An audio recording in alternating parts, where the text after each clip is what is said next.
पर कांग्रेस पार्टी ने जिन्हें हरमंदर साहब ढाया, अकाल तख्त साहब ते हमला किया, हज़ारां निर्दोष सिख मारे, दिल्ली दे विच कतलाम किया, उस पार्टी नाल असीं कदे भी नहीं जावांगे, कदे भी नहीं रलांगे, कदे भी नहीं समझौता। जिवें 84 बारे तुसीं गल करदे हो, बहुत सारे कांग्रेसी कहंदे कि बेअदबी कदे अकाली दल दा खड़ा नहीं छड्डेगी, जिवें 84 ने साडा खड़ा नहीं छड्डिया।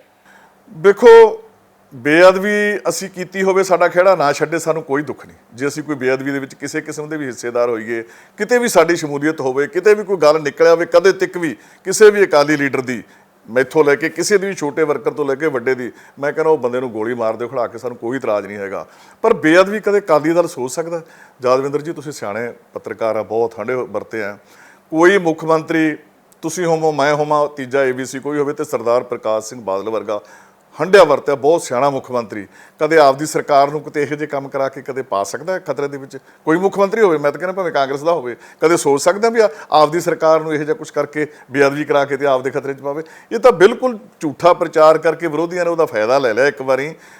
पर कोटकपूरे ते बाइबल कलां जिहड़ी गोली ਚੱਲੀ, ਜਿਹੜੇ ਉਦੋਂ ਲਾਠੀ ਚਾਰਜ ਹੋਏ, ਗੋਲੀਆਂ ਚੱਲੀਆਂ, ਉਹ ਤੁਹਾਡੀ ਸਰਕਾਰ 'ਚ ਹੀ ਚੱਲੀਆਂ। ਵੇਖੋ, ਇਹਦੇ 'ਚੋਂ ਦੋ ਮੁਨਕਰ ਨਹੀਂ ਹੋਏ, ਮੁਨਕਰ ਅਸੀਂ ਕਦੇ ਹੋਏ ਨਹੀਂ। ਗੁਰੂ ਗ੍ਰੰਥ ਸਾਹਿਬ ਜੀ ਮਹਾਰਾਜ ਸਾਡੀ ਸਰਕਾਰ ਵੇਲੇ ਚੋਰੀ ਹੋਏ, ਕੋਈ ਦੋ ਰਿਆ ਨਹੀਂ। ਉਹਨਾਂ ਦੇ ਅੰਗ ਜਿਹੜੇ ਖਿਲਾਰੇ ਗਏ ਬਰਗਾੜੀ ਦੇ ਵਿੱਚ ਸਾਡੇ ਵੇਲੇ ਹੋਇਆ, ਕੋਟਕਪੂਰੇ ਜਾਂ ਉੱਥੇ ਦੋ ਬੰਦੇ ਮਰੇ, ਬਾਈਬਲ ਕਲਾਂ ਸਾਡੀ ਸਰਕਾਰ ਬੋਲਿਆ। ਅਸੀਂ ਮੁਨਕਰ ਨਹੀਂ ਹੁੰਦੇ, ਪਰ ਉਹਦੇ 'ਚ ਜਦੋਂ ਕੋਈ ਇਕੱਠ ਹੋ ਜਾਂਦੇ ਮਾਓ ਗੋਲੀ ਤਾਂ ਕਾਂਗਰਸ ਰਾਜ 20 ਥਾਈਂ ਚੱਲਦੀ ਹੈ। ਪਰ ਉਹ ਕਹਿੰਦੇ ਮੁੱਖ ਮੰਤਰੀ ਨੇ ਚਲਵਾਈ ਹੈ ਨਾ। ਜਸਟਿਸ ਸਿੰਘ ਕਮਿਸ਼ਨ ਦੀ ਰਿਪੋਰਟ ਕਹਿੰਦੀ ਹੈ ਮੁੱਖ ਮੰਤਰੀ ਉਸ ਵੇਲੇ ਗੱਲ ਕਰ ਰਹੇ ਸੀ। ਸਵਾਲ ਤੁਹਾਡੇ ਤੇ ਕਾਂਗਰਸ ਇਹ ਖੜੇ ਕਰਦੀ ਹੈ ਜਾਂ ਬਹੁਤ ਸਾਰੇ ਲੀਡਰ ਤੁਹਾਡੇ ਤੇ ਖੜੇ ਕਰਦੇ? ਦੇਖੋ, ਜਸਟਿਸ ਰਣਜੀਤ ਸਿੰਘ ਕੋ ਬੰਦਾ ਹੈ ਯਾਦਵਿੰਦਰ ਜੀ, ਜਿਹਦਾ ਅਕਾਲੀ ਦਲ ਦੇ ਖਿਲਾਫ ਬਹੁਤ ਨਫ਼ਰਤ ਹੈ ਜਿਹਦੇ ਮਨ ਦੇ ਵਿੱਚ, ਤੇ ਖਾਸ ਕਰਕੇ ਬਾਦਲ ਫੈਮਿਲੀ ਦੇ ਖਿਲਾਫ ਤਾਂ ਸਿਰ ਤੋਂ ਪੈਰਾਂ ਤਾਈਂ ਨਫ਼ਰਤ ਨਾਲ ਭਰਿਆ ਹੋਇਆ ਹੈ। ਪਰ ਉਹ ਵੀ ਕਹਿ ਨਹੀਂ ਸਕਿਆ ਕਿ ਬਾਦਲ ਸਾਹਿਬ ਇਹਦੇ ਵਿੱਚ ਦੋਸ਼ੀ ਹੈ ਜਾਂ ਸੁਖਬੀਰ ਦੋਸ਼ੀ ਹੈ, ਲਿਖ ਨਹੀਂ ਸਕਿਆ ਆਪਦੇ ਵਿੱਚ। ਦੇਖੋ, ਗੋਲੀ ਚਲਾਉਣੀ ਤੁਹਾਨੂੰ ਕਿ ਦੱਸ ਦਈਏ, ਕੋਈ ਮੁੱਖ ਮੰਤਰੀ ਨਹੀਂ ਕਦੇ ਵੀ ਨਹੀਂ ਚਾਹੁੰਦਾ ਹੁੰਦਾ ਕਿ ਲੋਕਾਂ ਉੱਤੇ ਗੋਲੀ ਚੱਲੇ, ਲੋਕਾਂ 'ਤੇ ਸਖਤੀ ਕੀਤੀ ਜਾਵੇ। ਜਦੋਂ ਇਹੋ ਜਿਹੀ ਟੈਨਸ਼ਨ ਪੈਦਾ ਹੋ ਜਾਂਦੀ ਹੈ, ਹੁੰਦੀਆਂ ਰਹਿੰਦੀਆਂ ਨੇ, ਦੇਸ਼ 'ਚ ਵੀ ਹੁੰਦੀਆਂ ਨੇ, ਸੂਬਿਆਂ 'ਚ ਵੀ ਹੁੰਦੀਆਂ ਨੇ, ਅੱਜ ਵੀ ਹੋ ਰਹੀਆਂ, ਪਹਿਲਾਂ ਵੀ ਹੁੰਦੀਆਂ ਸੀ। ਉਦੋਂ ਫਿਰ ਸਰਕਾਰ ਦਾ ਹਦਾਇਤਾਂ ਤਾਂ ਇਹ ਹੁੰਦੀਆਂ ਕਿ ਘੱਟ ਤੋਂ ਘੱਟ ਸਖਤੀ ਤੋਂ ਕੰਮ ਲਿਆ ਜਾਵੇ। ਜਿੱਥੋਂ ਤੱਕ ਗੋਲੀ ਚਲਾਉਣ ਦੇ ਆਰਡਰ ਹੈ, ਮੈਂ ਤੁਹਾਡੀ ਜਾਣਕਾਰੀ ਲਈ ਦੱਸ ਦਿਆਂ, ਸ਼ਾਇਦ ਤੁਹਾਨੂੰ ਪਤਾ ਹੀ ਹੋਏਗਾ, ਤੁਸੀਂ ਵੀ ਕਿਹੜਾ ਕੋਈ ਅੱਜ ਦੇ ਪੱਤਰਕਾਰ ਤਾਂ ਹੈ ਨਹੀਂਗੇ।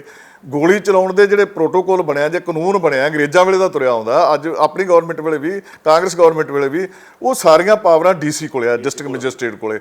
ਉਹ ਫਿਰ ਇੱਕ ਬੰਦਾ ਨਿਰਧਾਰਿਤ ਕਰਦਾ ਜਦੋਂ ਇਹੋ ਜਿਹੀ ਸਥਿਤੀ ਪੈਦਾ ਹੋ ਜਾਂਦੀ ਹੈ ਕਿ ਜਾਂ SDM ਜਾਂ ਤਹਿਸੀਲਦਾਰ ਦੀ ਐਜ ਡਿਊਟੀ ਮੈਜਿਸਟ੍ਰੇਟ ਡਿਊਟੀ ਲਾਉਂਦਾ, ਪੁਲਿਸ ਨਾਲ ਹੁੰਦੀ ਹੈ। ਹੁਕਮ ਉੱਪਰੋਂ ਆਇਆ ਕਹਿੰਦੇ? ਹੁਕਮ ਕਦੇ ਉੱਪਰੋਂ ਨਹੀਂ ਆਉਂਦਾ ਅੱਜ ਤਾਈਂ, ਕਦੇ ਵੀ। ਉਹ ਹਾਲਾਤ ਮੁਤਾਬਕ ਫੈਸਲੇ ਹੋਣੇ ਹੁੰਦੇ ਆ, ਫੈਸਲੇ ਤਾਂ ਤੁਰੰਤ ਹਾਲਾਤ ਮੁਤਾਬਕ ਹੋਣਾ ਹੁੰਦਾ। ਉੱਪਰੋਂ ਕੋਈ ਮਿਲੇ ਨਾ 2 ਮਿੰਟ, ਹੁਣ ਕਿਸੇ ਨਾਲ ਅਮਰਿੰਦਰ ਨਾਲ ਗੱਲ ਕਰਨੀ ਹੋਵੇ, ਥੱਲੇ ਕੋਈ ਰੌਲਾ ਪੈ ਜੇ, ਇੱਕਦਮ ਹੀ ਅੱਗਾਂ ਲੱਗਣੀਆਂ ਸ਼ੁਰੂ ਹੋ ਜਾਣ, ਬੰਦਿਆਂ ਨੂੰ ਕੁੱਟਣਾ ਵੱਢਣਾ ਸ਼ੁਰੂ ਹੋ ਜੇ, ਤੇ ਅਮਰਿੰਦਰ ਅਵੇਲੇਬਲ ਹੋ ਜੇ, ਤੇ ਫਿਰ ਹੁਕਮ ਲੈਣਗੇ ਉੱਤੋਂ, ਮੁੱਖ ਮੰਤਰੀ ਨੂੰ ਟਿਕਣਗੇ ਹੁਕਮ ਲਈਏ। ਨਹੀਂ, ਮੌਕੇ ਦੇ ਹਾਲਾਤ ਮੁਤਾਬਕ ਰਿਪੋਰਟ ਵੀ ਉਹਦੇ 'ਚ ਜ਼ਿਕਰ ਆ ਕਿ ਮੁੱਖ ਮੰਤਰੀ ਦੇ ਨਾਲ ਰਾਤ ਨੂੰ ਗੱਲ ਹੁੰਦੀ ਆ, ਮਨਤਾਰ ਬਰਾੜ ਕਰਾਉਂਦੇ ਨੇ, ਤੁਹਾਨੂੰ ਪਤਾ ਹੀ ਹੈ ਸਾਰੀਆਂ ਗੱਲਾਂ, ਇਹ ਤੇ ਔਨ ਰਿਕਾਰਡ ਫੋਨ ਤੇ ਗੱਲ ਹੋ ਰਹੀ ਹੈ। ਦੇਖੋ, ਗੱਲ ਸੁਣੋ, DC ਮਨਤਾਰ ਬਰਾੜ ਦੀਆਂ ਮਿੰਨਤਾਂ ਕਰਦਾ ਜ਼ਿਲ੍ਹੇ ਦਾ ਮੌਕੇ ਦਾ ਜਾ ਕੇ, ਵੀ ਜੀ ਕਿਵੇਂ ਕਰਾਓ, ਮੁੱਖ ਮੰਤਰੀ ਨਾਲ ਗੱਲ ਕਰਾਓ। ਮੁੱਖ ਮੰਤਰੀ ਨਾਲ ਗੱਲ ਕਰਾਉਣੀ ਗੋਲੀ ਚਲਾਉਣ ਵਾਸਤੇ ਤਾਂ ਨਹੀਂ ਹੁੰਦੀ, ਮੁੱਖ ਮੰਤਰੀ ਨਾਲ ਗੱਲ ਚਲਾਉਣ ਵਾਸਤੇ ਸੀ ਕਿ ਇਹਨੂੰ ਮਕਾਈਏ ਕਿਵੇਂ। ਰਾਤ ਨੂੰ ਮੁੱਖ ਮੰਤਰੀ ਨੇ ਤਾਂ ਕਹਿ ਕੇ ਸਾਰੇ ਜਿਹੜੇ ਫੜੇ ਸੀ ਉਹ ਵੀ ਛੜਾਤੇ। ਉਹ ਮੁੱਖ ਮੰਤਰੀ ਦੇ ਹੁਕਮ ਨਹੀਂ ਛੱਡੇ ਗਏ, ਜਿਹੜੇ ਸੰਤ ਢੱਡਰੀਆਂ ਵਾਲਾ ਜਿਹੜੇ ਹਸਪੀਟਲ ਵਾਲਿਆਂ ਨੂੰ ਕਿਹਾ ਗਿਆ ਤਿਆਰ ਜਿਹੜੇ ਫੜੇ ਗਏ ਛੱਡੇ ਕੈਜੂਅਲਟੀ ਲਈ ਤਿਆਰ ਰਹੋ, ਹਸਪੀਟਲ ਵਾਲਿਆਂ ਨੂੰ ਕਿਹਾ ਗਿਆ। ਨਹੀਂ, ਇਹ ਨਾ ਬਿਲਕੁਲ ਨਹੀਂ, ਇਹੋ ਜਿਹੀ ਗੱਲ ਕਦੇ ਨਹੀਂ ਮੁੱਖ ਮੰਤਰੀ ਵੱਲੋਂ, ਕਦੇ ਇਹੋ ਜਿਹੀ ਗੱਲ ਨਹੀਂ ਆਊਗੀ। ਵੱਲੋਂ ਨਹੀਂ, ਵੈਸੇ ਡਿਸਟ੍ਰਿਕਟ ਅਫਸਰਾਂ ਵੱਲੋਂ ਕਿਹਾ ਗਿਆ। ਦੇਖੋ, ਡਿਸਟ੍ਰਿਕਟ ਲੈਵਲ ਤੇ ਤਾਂ ਉਹਨਾਂ ਨੇ ਸਾਰੇ ਇੰਤਜ਼ਾਮ ਕਰਨੇ ਹੀ ਹੁੰਦੇ ਆ, ਕਿਉਂਕਿ ਕੁਝ ਵੀ ਹੋ ਸਕਦਾ ਹੁੰਦਾ। ਜਦੋਂ ਮਾਓ ਨਾਲ ਟਕਰਾਓ ਹੈ, ਉਹ ਤੁਸੀਂ ਕੋਟਕਪੂਰੇ ਦੀ ਵੀਡੀਓ ਵੇਖੀ ਆ ਵੀ ਕੀ ਟਕਰਾਓ ਸੀਗਾ, ਉਹ ਕੁਝ ਵੀ ਹੋ ਸਕਦਾ ਹੁੰਦਾ। ਫਿਰ ਉਸ ਵੇਲੇ ਹਰ ਪੱਖੋਂ ਜ਼ਿਲ੍ਹੇ ਦੀ ਐਡਮਿਨਿਸਟ੍ਰੇਸ਼ਨ ਆ, ਉਹਨੂੰ ਤਾਂ ਤਿਆਰ ਰਹਿਣਾ। ਤੁਹਾਨੂੰ ਇਸ ਗੱਲ ਨਹੀਂ ਲੱਗਦਾ ਕਿ ਤੁਸੀਂ ਪੰਥਕ ਪਾਰਟੀ ਸੀਗੇ, ਹਨਾ? ਤਾਂ ਅਕਾਲੀ ਦਲ ਹਮੇਸ਼ਾ ਕਹਿੰਦਾ ਕਿ ਅਸੀਂ ਪੰਥ ਦੀ ਪਾਰਟੀ ਹਾਂ, ਤੇ ਪੰਥ ਹੀ ਬੈਠਾ ਸੀਗਾ। ਤੁਹਾਨੂੰ ਲੱਗਦਾ ਉਹ ਡੀਲ ਸਹੀ ਤਰੀਕੇ ਨਾਲ ਨਹੀਂ ਹੋਇਆ? ਨਹੀਂ, ਚਲੋ ਮੰਨ ਲਓ ਵੀ ਕਈ ਵਾਰੀ ਆਪਾਂ ਕਹਿ ਦਿੰਦੇ ਹਾਂ ਵੀ ਪੰਥ ਹੀ ਬੈਠਾ ਸੀਗਾ, ਅਸੀਂ ਕਿਸੇ ਤੇ ਕੋਈ ਕਿੰਤੂ ਪ੍ਰੰਤੂ ਨਹੀਂ ਕਰਦੇ, ਨਾ ਮੈਂ ਕਿਸੇ ਦੀ ਉਹ ਗੱਲ ਕਰਦਾ। ਜਿਸ ਵੇਲੇ ਚਲੋ ਹੋ ਗਿਆ, ਇਹ ਬਾਈਬਲ ਕਲਾਂ ਵੀ ਹੋ ਗਿਆ, ਬਰਗਾੜੇ ਉੱਥੇ ਕੋਟਕਪੂਰੇ ਵਾਲਾ ਵੀ ਹੋ ਗਿਆ, ਉਸ ਵੇਲੇ ਅਸੀਂ ਆਪਦੀ ਸਾਨੂੰ ਕੁਛ 4-6 ਮਹੀਨੇ ਦਿੰਦੇ ਤਾਂ ਸਹੀ, ਇਹ 6 ਮਹੀਨੇ ਸਾਨੂੰ ਦਿੰਦੇ। ਜੇ 6 ਮਹੀਨਿਆਂ 'ਚ ਅਸੀਂ ਬੰਦੇ ਨਾ ਫੜਦੇ ਜਾਂ ਇਹਨੂੰ ਨਾ ਲੱਭਦੇ ਗੱਲ ਨੂੰ, ਫਿਰ ਇਹਨੂੰ ਰੌਲਾ ਪਾਉਣਾ ਚਾਹੀਦਾ ਸੀ ਵੀ ਜਿਹੜੀ ਕੇਸ ਆ ਉਹ CBI ਨੂੰ ਦੇ ਦਿਓ। ਚਲੋ ਫਿਰ ਤਾਂ ਹੁੰਦਾ ਵੀ ਅਸੀਂ 6 ਮਹੀਨਿਆਂ 'ਚ ਕੁਛ ਨਹੀਂ ਕਰਿਆ। ਸਾਨੂੰ ਤਾਂ ਇਹਨੇ 10 ਦਿਨ ਵੀ ਨਹੀਂ ਦਿੱਤੇ ਯਾਦਵਿੰਦਰ ਜੀ, 10 ਦਿਨ ਵੀ ਨਹੀਂ, ਪਹਿਲਾਂ ਹੀ ਰੌਲਾ ਪਾਉਣ ਲੱਗ ਗਏ। ਰਾਹੁਲ ਗਾਂਧੀ ਆਇਆ, ਬਾਈਬਲ ਘਰਾਓ ਨੇ, ਅਮਰਿੰਦਰ ਸਿੰਘ, ਜਾਖੜ ਸਾਹਿਬ, ਆਪ ਵਾਲੇ ਜਿੰਨੇ ਬਾਬੇ ਸੀਗੇ ਸਾਰੇ, ਖੌਤੀ ਜਥੇਬੰਦੀਆਂ, ਇਹਨਾਂ ਨੇ ਸਾਰਿਆਂ ਨੇ ਇੱਕੋ ਮੰਗ ਰੱਖਤੀ ਵੀ ਸਾਨੂੰ ਤੁਹਾਡੀ ਪੁਲਿਸ ਤੇ ਕੋਈ ਇਤਬਾਰ ਨਹੀਂ, ਤੁਸੀਂ ਕੱਢਣਾ ਹੀ ਨਹੀਂ ਪੁਲਿਸ ਦੇ ਨਾਲ ਰਲ ਕੇ, ਸਾਨੂੰ ਤਾਂ ਇਹ ਵੀ CBI ਨੂੰ ਦੇ ਦਿਓ, ਨਹੀਂ ਇਹ ਕੇਸ ਨਿਕਲਣਾ ਹੀ ਨਹੀਂ। ਅਸੀਂ ਜੇ ਤਾਂ ਕਿਸੇ ਕੋਲੋਂ ਕਾਣੇ ਹੁੰਦੇ ਜਾਂ ਅਸੀਂ ਕਿਸੇ ਕੋਲੋਂ ਦੋਸ਼ੀ ਹੁੰਦੇ, ਫਿਰ ਤਾਂ ਅਸੀਂ ਘਬਰਾਉਂਦੇ।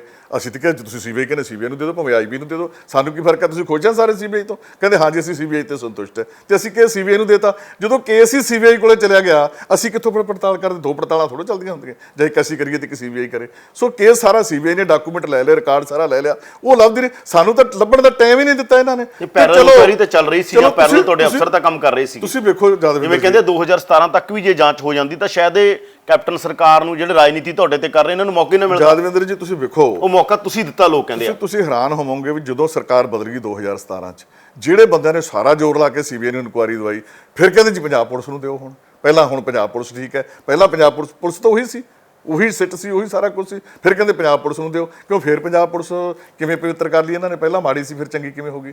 ਸੋ ਇਹ ਡਬਲ ਗੇਮਾਂ ਖੇਡਦੇ ਆ। ਬਿਲਕੁਲ ਇਹਨਾਂ ਦਾ ਇਰਾਦਾ ਨਹੀਂ ਹੈਗਾ, ਨਾ ਬੇਅਦਬੀ ਲੱਭਣ ਦਾ ਇਹਨਾਂ ਦਾ ਇਰਾਦਾ ਸੀ, ਅਕਾਲੀ ਦਲ ਨੂੰ ਬਦਨਾਮ ਕਰਕੇ ਸਰਕਾਰ ਬਣਾਉਣ ਦਾ। ਉਹਦੇ 'ਚ ਸਫਲ ਹੋ ਗਏ, ਇਹਨਾਂ ਨੂੰ ਬੈਨੀਫਿਟ ਉਹਦਾ ਮਿਲਿਆ।